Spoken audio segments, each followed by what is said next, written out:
Let's get started. My name is Daiki Ueno. I'm an engineer in the Rel crypto team at Red Hat.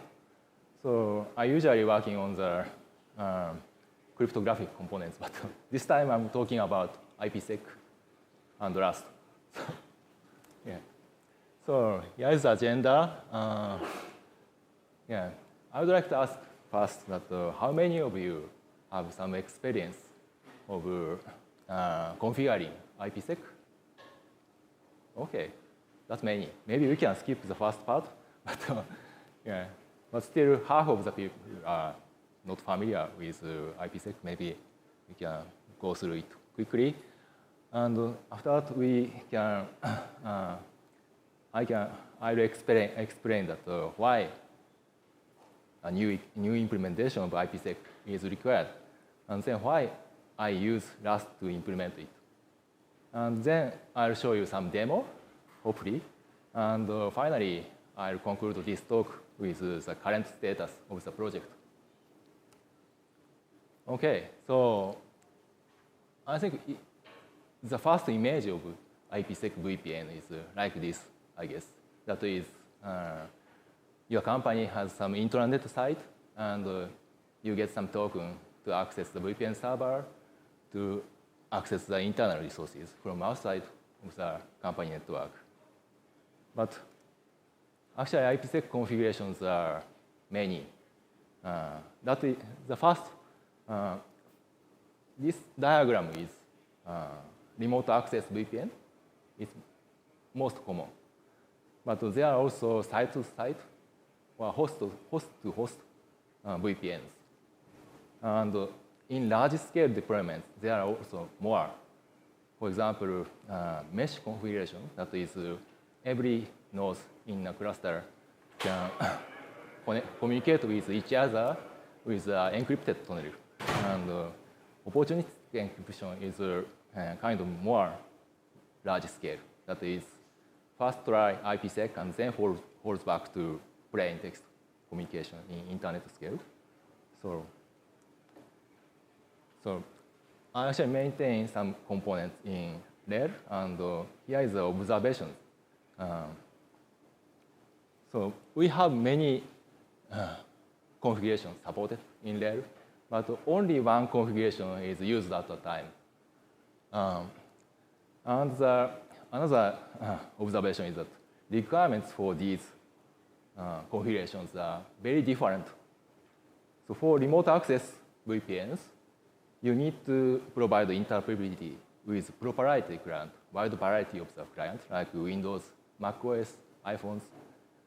But in host-to-host, site-to-site, you don't need to care about it. And performance, yeah. So if you connect, if you use it for mesh network, performance is very important. But for remote access client with mobile client, you don't need to care about performance. And also, IPsec provides two modes.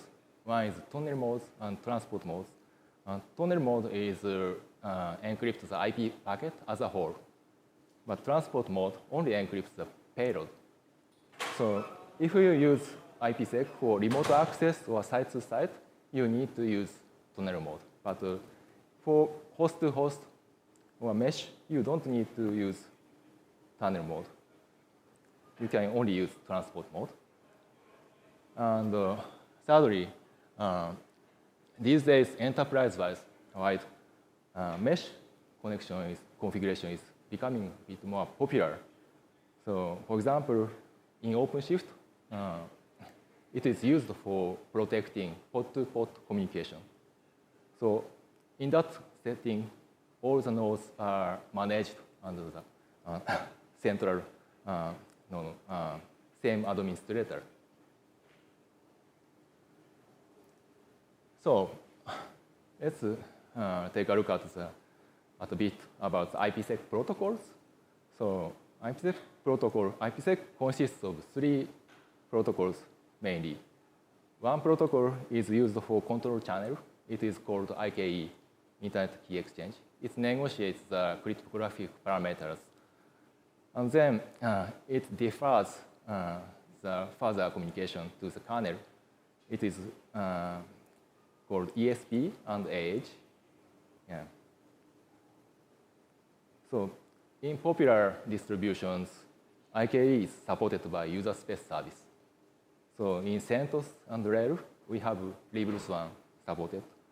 And in Fedora, Debian, Ubuntu, there are also strong swan. And ESP and AH data channel is supported by the kernel XFRM subsystem through the netlink interface. So this talk is more about the IKE part. So let's take a look more about the IKE itself. So IKE is to manage the security association. That is kind of virtual object, virtual protocol object that represents how to communicate with two nodes. And once the IKE SA security association is created, you can create multiple child SA under it.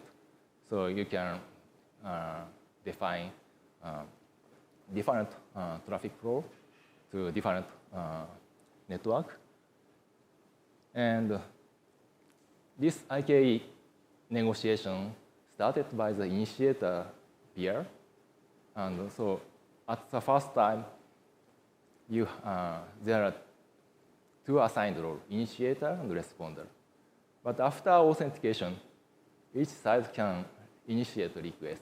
For example, create a new child SA, or delete the child SA, or rekey. And after the initial exchange, further messages are encrypted over UDP channel. So it's a bit complicated protocol. So yeah, this is my experience, but yeah, testing with practical scenarios with IKE is quite hard. It often requires real network setup with hundreds of nodes, or you can use KVM or network namespaces, but it's still quite difficult.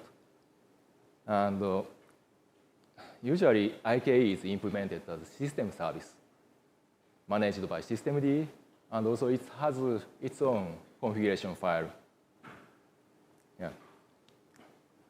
And if any issue happens, diagnosing such issue is even harder because IKE is quite stateful. And after authentication, multiple SA can initiate requests simultaneously. So it's so-called crossing streams. And the RFC also suggests multiple strategies how to handle it. So the problem is that the contention needs to be handled at the protocol level. So here, the new implementation comes into the picture.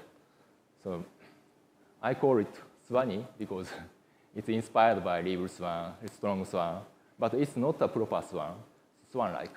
So yeah, it will never be proper swan anyway, but it's a library, not a system service.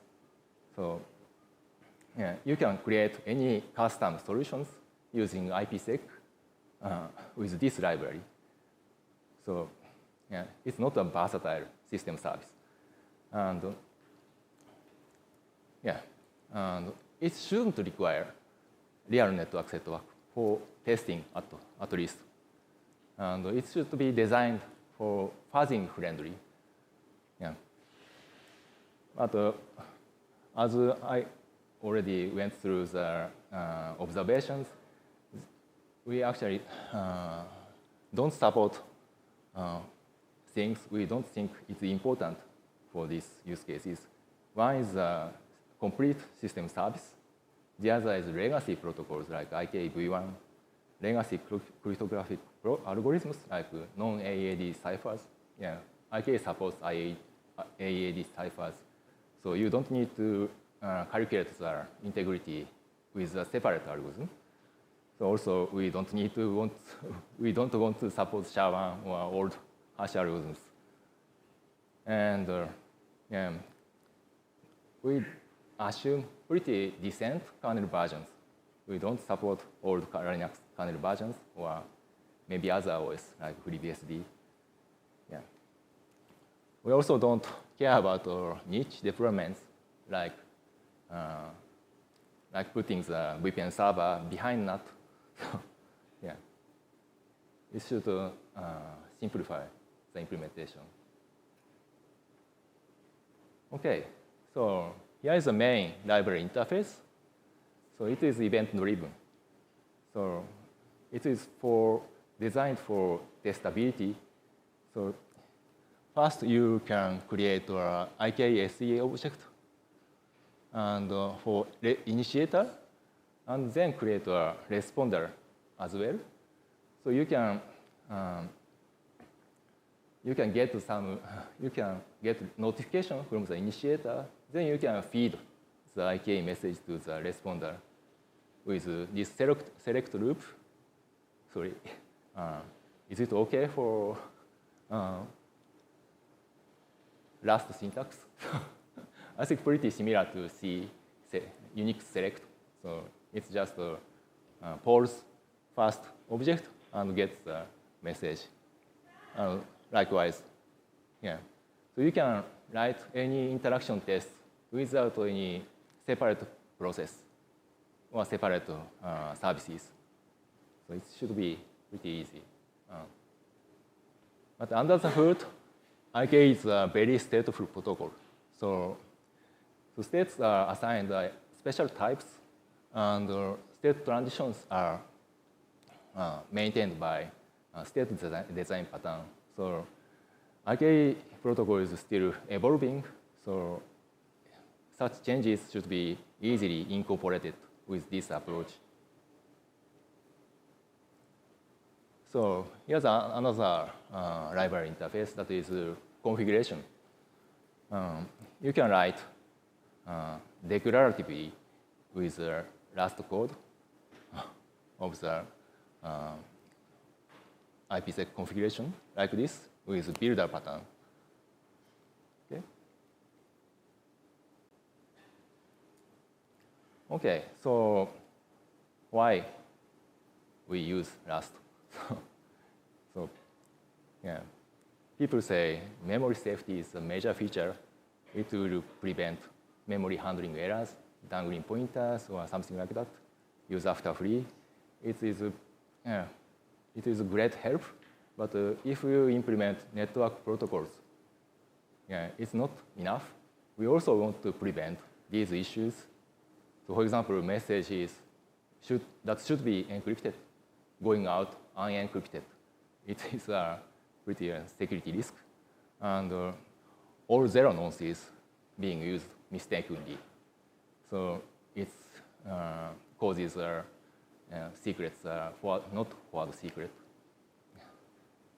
And there might be confusion between key materials and user data. So if you use key as user data, if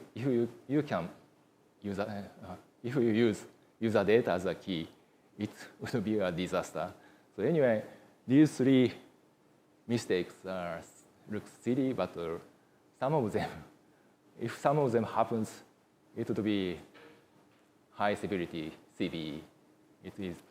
There will be a heart attack if you maintain some protocols. So, but Rust provides type safety to rescue this. So for the first example, we can define different types of encrypted and unencrypted messages with the same structure. And you can create a method to convert protected to unprotected, unprotected to protected. And then you can define a trait with the same name of the message, with the send message function with the same signature. So Rust doesn't support overloading the method. So you can only implement one of them. So this ensures that in the initial state, you can only send the plain text messages, but in the established state, you can only send the encrypted message. And nonces and keys and data. As I said, zero initialized nonces are quite a problem. But you can create a special type for nonce that is always initialized with random bytes. So you cannot create nonces with arbitrary bytes. So it saves a lot. So keys is similar, but you can take the actual key block with zeroizing wrapper, and on the right side, you cannot swap these PSK and data, while these types are very similar, byte vector and byte array, but you can't mistakenly swap key and data, so it helps. Okay, so it's time for demo. Yeah. Is it readable? Okay. So I'll first create our network namespaces, two network namespaces connected through the bridge link. So I created. So it says I should start the Wireshark. Okay. And I'll start the capturing. Okay.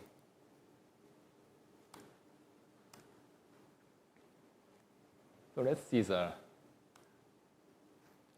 IP address. So on NS1 namespace, 192.168.1.1 is assigned. On NS2, 192.168.1.2 is assigned. This is pretty simple. And we can ping from NS1 to NS2. So ping is working. So you see ICMP echo on the Wireshark display, right? Let's stop.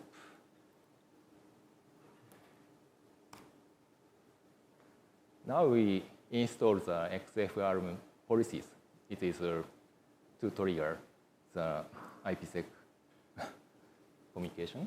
So yeah. So let's take a look how it looks like. So on NS1, these three policies are installed. That means this source address 12.2.1.1 protocol ICMP, it should be protected with ESP encryption. And the other way around, yeah. I'm not sure about the forward. Yeah. Now we can ping it. So let's restart the capture and start the pinging. But it's lost because there is no security associations installed on these namespaces. So you don't see any ICMP v4. These are not relevant, but you don't see any communication here. Okay. So let's start the example server on NS1.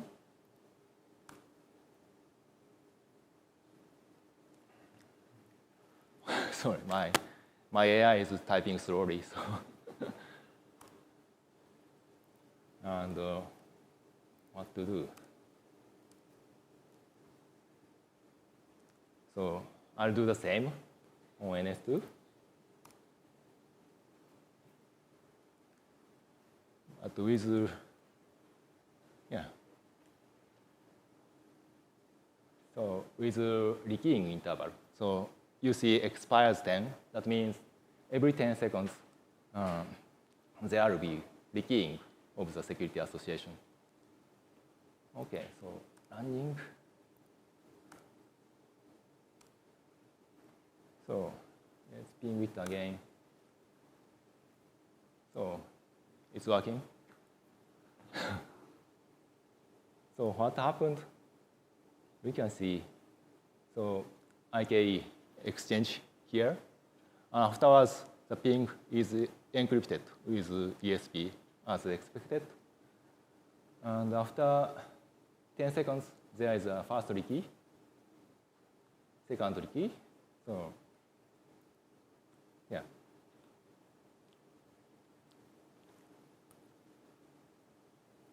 Okay.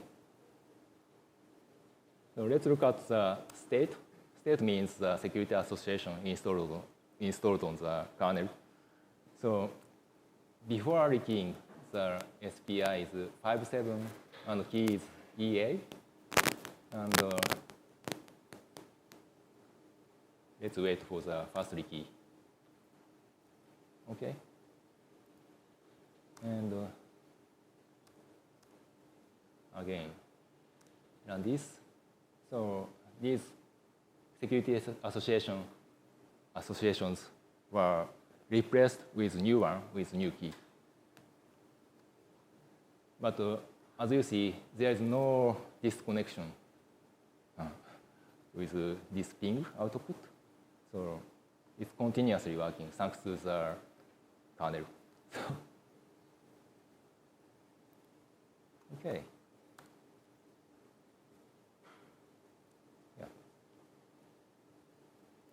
It's still working.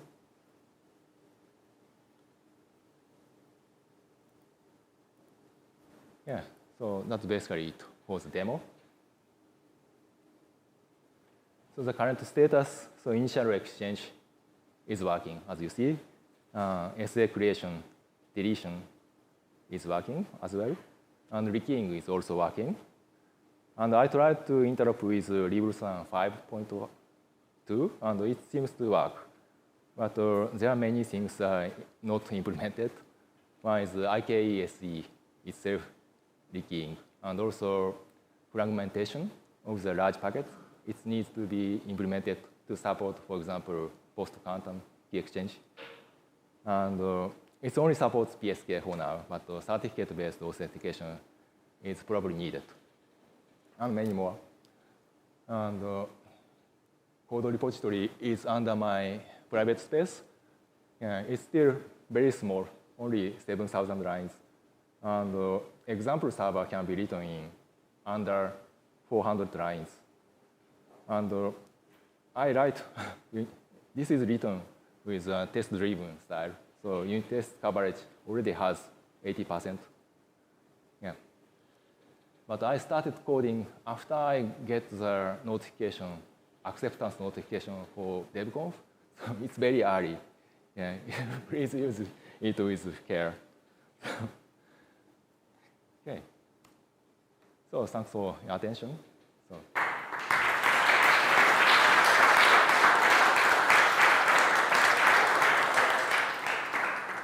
So any questions?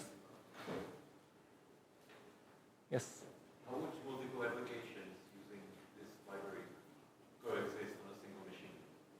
Or how would an application using this library coexist on a single machine that is also running Librusan, for example? Yeah, I think, yeah, you anyway need to isolate somehow. Sorry. Okay, so the question is, what happens if you have two implementation on the same system, like Librusan and this Swanee service? So it doesn't work. So you need to somehow isolate, like with network namespace or VM. Yeah. Anything else? Yes.